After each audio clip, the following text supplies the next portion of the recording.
Thumbling, however, when he heard of the bargain, had crept up the folds of his father's coat, placed himself on his shoulder, and whispered in his ear, "Father, do give me away.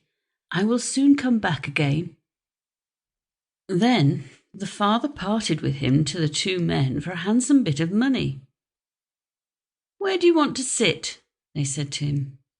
"Oh, just set me on the rim of your hat, and then I can walk backwards and forwards and look at the country, and still not fall down."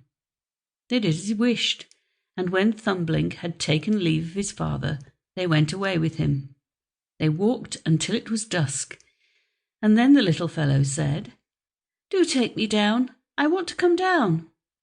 The man took off his hat and put the little fellow on the ground by the wayside, and he leapt and crept about a little between the sods, and then he suddenly slipped into a mouse hole which he had sought out.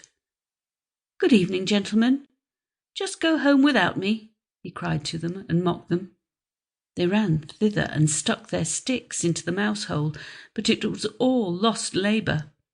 Thumbling crept still farther in, and as it soon became quite dark, they were forced to go home with their vexation and their empty purses.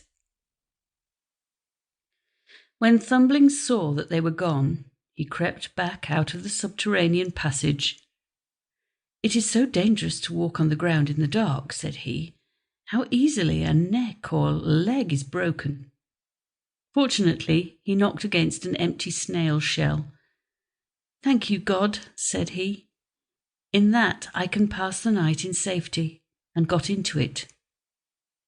Not long afterwards, when he was just going to sleep, he heard two men go by, and one of them was saying, "How shall we contrive to get hold of the rich pastor's silver and gold?" "I could tell you that," cried Thumbling, interrupting.